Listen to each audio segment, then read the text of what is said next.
Are you struggling to find clients as a freelancer? Have you tried platforms like Fiverr or Upwork, but still haven't been able to land any decent leads? If so, you're in the right place. In this video, I'll share 3 alternative solutions to find clients as a freelancer.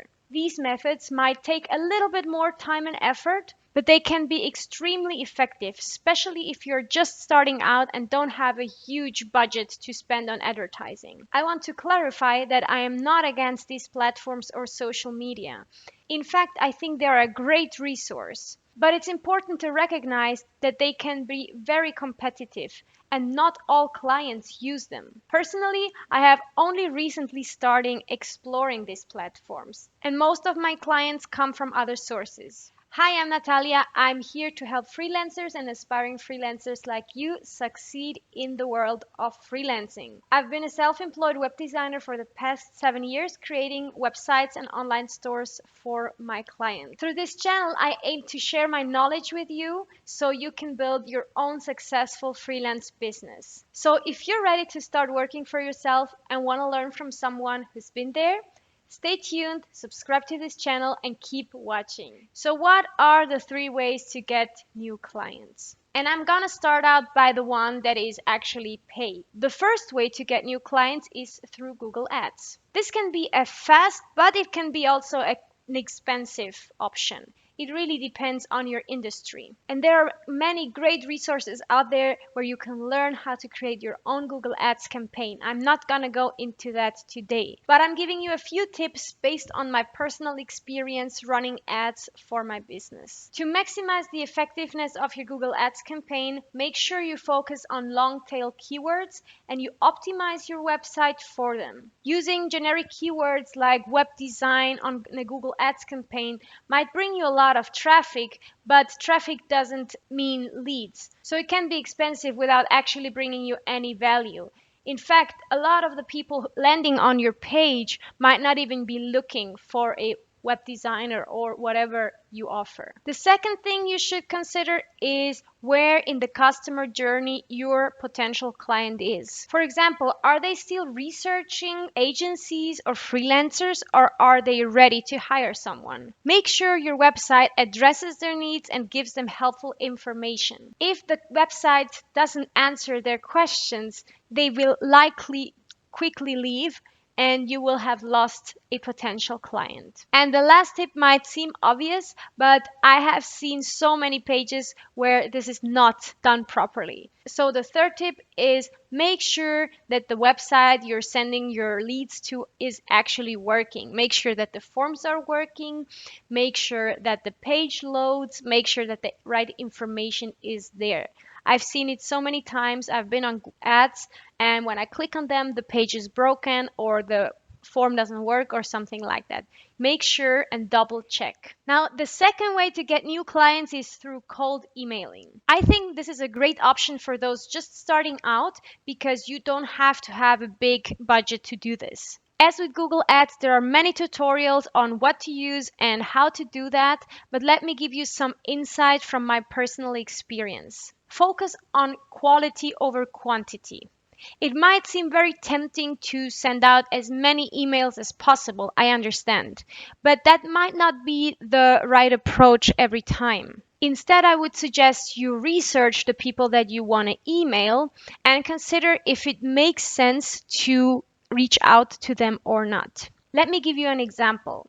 In my case, I'm a web designer. I try to consider companies that, for example, don't have a website or where the website is very old or not responsive. For me, it makes sense to target these people because I know that if they don't have a website, they might need one. And if their website is pretty old, they might want to refresh it, create a new one. So it makes sense to target these companies. But I feel like it doesn't make a lot of sense to target a company where I see that their web design is perfectly up to date, everything is nicely done, they're creating content actively.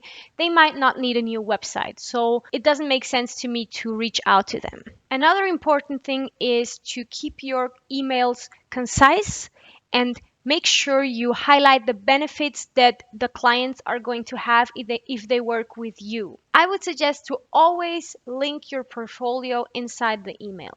And if you have any relevant experience in their industry, I would highlight that as well, as it can make a very big difference for many clients. Remember that the potential client might not care as much about you as you do yourself. So just focus on how you can help them. And the last thing is, I think using a good email marketing software can make such a big difference when sending out cold emails. I've tried so many different email marketing tools, and I found quickmail.io, which to me seems to be the most effective one. What I like about this software is that I can have a spreadsheet, for example, a Google spreadsheet, and I can just add my leads into the spreadsheet, and the software will automatically recognize that there is a new lead and will email the lead the sequence that I created before. This helps me save so much time and energy, which is why I included it in my tips. Good email marketing software will make your life so much easier when it comes to cold emailing,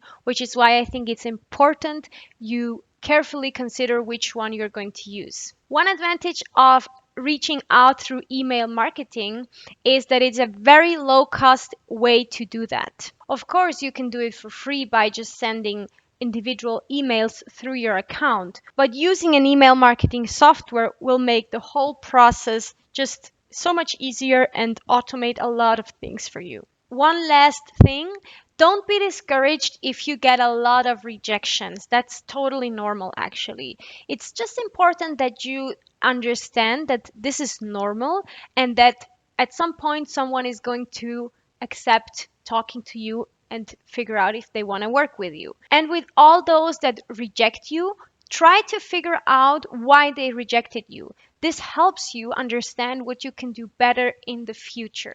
The last way to get new clients is my favorite way, and that's client referrals. I understand that this is easier when you already have a client base, but you can always start asking your family and friends, because even if they themselves don't need your services right now, they might be willing to recommend you to a friend. Personally, I strive to get my clients the best possible results. And as a result of that, many of my existing clients are repeating clients and always recommend me to their colleagues or friends. If you already have a few clients, don't hesitate to ask them if they might know someone who would be interested in your services. Even if they don't have someone in mind at that moment, they might come back to you later with a referral, which is something that has happened to me a lot of times. And the good thing about this strategy is that you are basically creating a network of clients